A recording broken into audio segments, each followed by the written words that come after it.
Hello YouTube and welcome to Prime Productions. I'm here to help enhance your tabletop gaming experience. If you're new to this channel, I primarily cover Paizo tabletop role-playing games like Pathfinder and Starfinder. So we continue on with our exploration of the new, as of the time of this video, Player Core 2 book for Pathfinder 2nd Edition.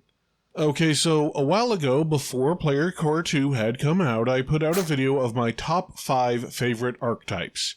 Actually, it was a bit more than top 5 because I can never limit myself to 5 of anything, but that's besides the point.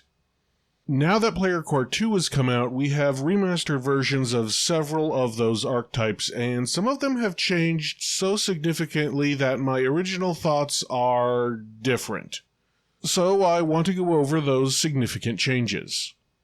Side note, this will act as my Archetypes video for Player Core 2.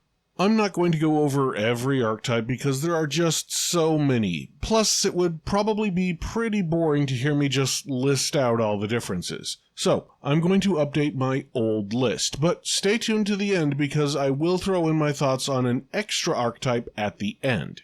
The first two honorable mentions I had were the Mauler and Archer archetypes. What these archetypes used to do before the remaster was to give you training in simple and martial weapons of a category, and that training increased at the same rate as your highest level of weapon training. So an archer, for example, would become trained in all bows, then if you were a war priest who got up to master proficiency in your deity's favorite weapon, you'd also get up to master proficiency in all simple and martial bows as well. Because, bows scaled up to your highest level of proficiency. Mauler did the same thing, but for simple and martial two-handed melee weapons. These archetypes used to be good for fighters who got up to legendary in one category of weapons, or war priests who got up to master proficiency but only in one weapon.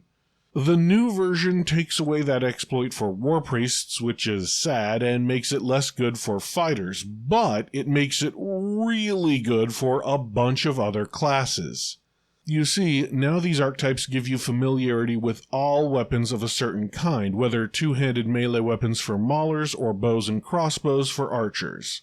As a reminder, familiarity means that you treat advanced weapons as martial weapons and martial weapons as simple weapons. This is fantastic for many martial classes as they can get up to higher proficiency levels with advanced weapons. Previously, the only way to get master or better with advanced weapons was to be a fighter with one specific level 6 fighter feat, or to have a special ancestry feat for a special advanced weapon. I guess technically there were a few archetypes that focused on one specific advanced weapon. That's all gone now. Instead, with the Mauler archetype, anyone with martial weapon proficiency can use advanced two-handed melee weapons to their maximum effect, from barbarians using a Nodachi to rangers using broad spears. There's finally a path to play advanced weapons. This is huge. It's also good for the remastered alchemist who gets up to master proficiency but in simple weapons, meaning with these archetypes, they can become good with a greatsword or a longbow. Remember, martial weapons count as simple weapons if you are familiar with them. Now, I had a second honorable mention, but that didn't change much. My second honorable mention was any spellcasting class for the ability to cast some spells or more spells if you were already a spellcaster, so that hasn't really changed. Moving on to the actual list, my number 5 pick was the Acrobat archetype. It didn't change a whole lot, but what did change was the Swashbuckler class. Previously, I had said that the Acrobat was great for the Swashbuckler because the Swashbuckler class essentially needs to increase 2 skills, their Acrobatics skill and their Style skill. And the base Acrobat dedication automatically levels up your Acrobatics skill at certain levels.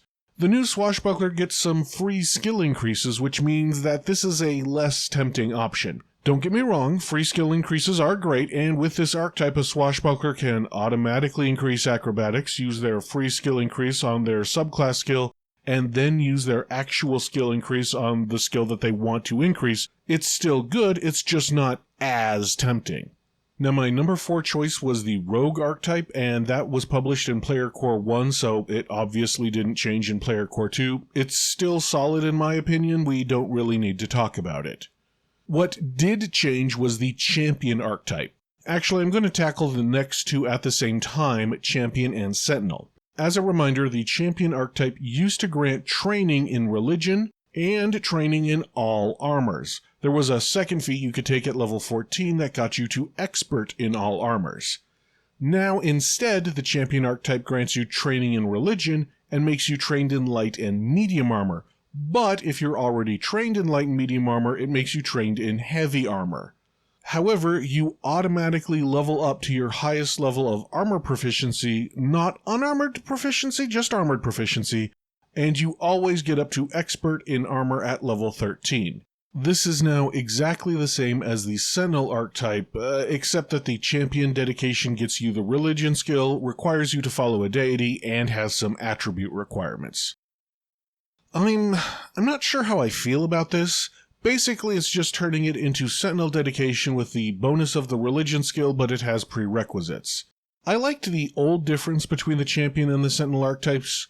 Did you go for the immediate bonus of heavy armor training, knowing you'd have to spend an extra feat at level 14 to get up to expert in armor training? Or did you do the long-term investment of sentinel dedication, knowing it wouldn't get you as much protection, but you wouldn't have to spend an extra feat down the line to get to expert armor proficiency? Now it's just, do you meet the prerequisites? Go champion for the free skill. Don't meet the prerequisites? Go sentinel. Okay, I should give it more credit than that. The champion archetype and the sentinel archetype have different feats down the line.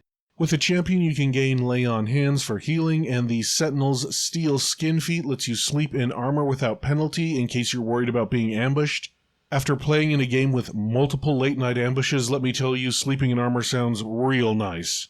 Oh, and as a matter of fact, Sentinel did not change very much. And actually, neither did my number one pick, Medic. A little bit of the wording in Medic was clarified, but not many mechanical changes happened, at least not as far as I can tell. It's still a solid archetype for getting rid of some of those status ailments and doing some in-combat healing without magic.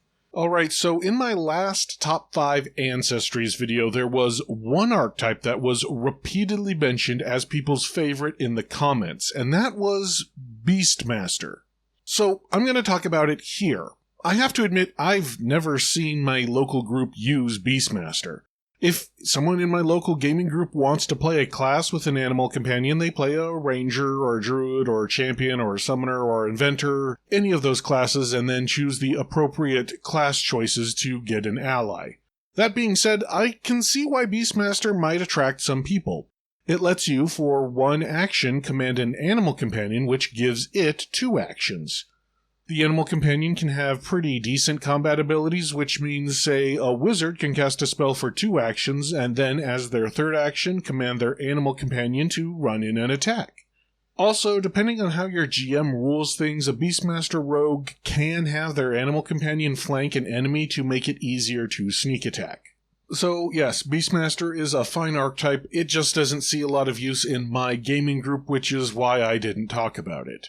And no, I didn't see too many changes for the Beastmaster in the player core 2. So all of you people who apparently exist out there with the Beastmaster archetype should probably be fine.